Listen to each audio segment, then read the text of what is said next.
الرزاق حمد الله مالي الدنيا وشاغل الناس في مسابقة الدوري.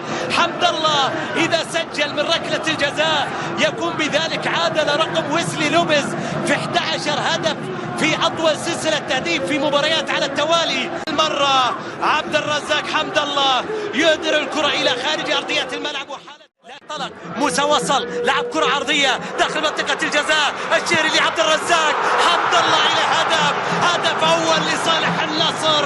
نعم عبد الرزاق حمد الله. النصر انحل بالملعب كفى يرسم البسمة على وجه الجميع. روح واحساس وحماس ما طفى يستحق الفوز وجهده ما يضيع.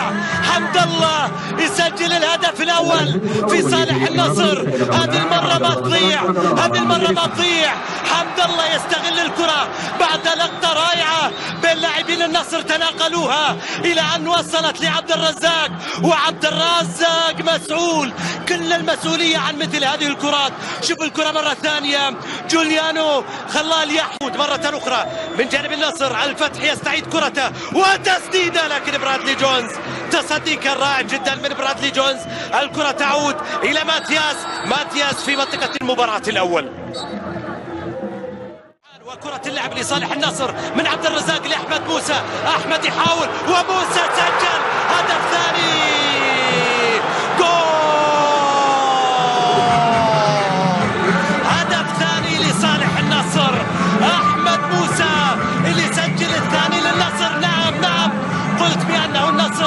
أتى لمباراة الليلة ليس فقط ليسجل، ليس فقط لينتصر، بل ليشبع رغبة جماهيره بأجمل أداء. لصالح النصر يقول إن شاء الله جاب لي هالليلة، وإن شاء الله جاب لي هالليلة. المباراة اللي يواجه فيها هجمات متكررة من كل الأماكن ومن كل الاتجاهات. الكرة الراسية إلى خارج أرضية الملعب إلى ركلة ركنية. الركلة الركنية لصالح النصر، ركلة ركنية في صالح النصر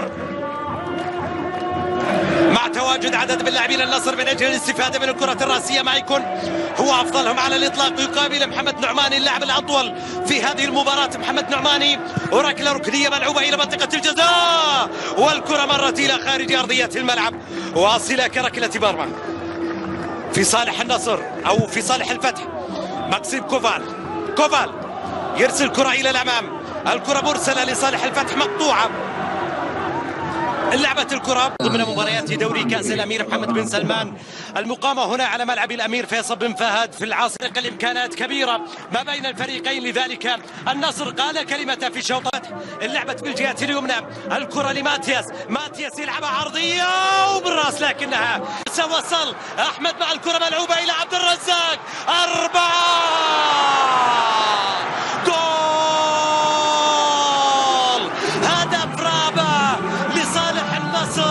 لصالح العالمي.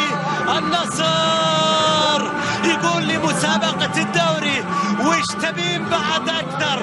مهرك الغالي اليوم ادفعه ويسجل الهدف الرابع عن طريق عبد الرزاق حمد الله. انطلاقة ما فيها تسلل أبدا. أحمد موسى وصل للكرة، أحمد موسى لعبها إلى عبد الرزاق وحمد الله يسجل الهدف الرابع. والنصر يدفع مهر مسابقة الدوري بالكامل، يسجل الهدف الرابع.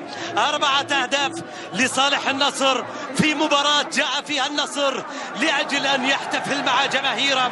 في الكرة لصالح الآن في وسط الميدان. يحيى الشهري لسلطان الغنام، والغنام يرسل كوفال من كل جانب.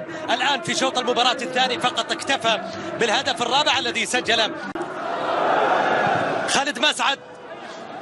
في الاتحاد سالم سويد، وايضا في الاهلي جوليانو. ماتياس تدخل.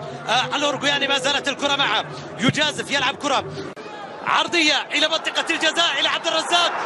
هذه المباراه هي عقد الوفاق وعقد المحبة من أحمد موسى إلى جانب الجماهير النصراوية. يسجل خامس كنترول رائع جدا من أحمد موسى، مع يسجل الخامس. العرضية كانت رائعة جدا لعبد الرزاق حمد الله اللي لو ما سجل يستحق معها ركلة جزاء، لكن أحمد موسى لا ينتظر القرار ولا ينتظر الفار ويسجل الهدف الخامس لصالح النصر. أحمد موسى يسجل خماسية للنصر في مباراة الليلة. أحمد موسى في مباراة الليلة يتألق، وأخيرا يحضر أحمد موسى إلى جانب النصر في وقت كان إلى صالح النصر. النصر عنده محاولة، يحيى إلى أحمد موسى، موسى في تسديد.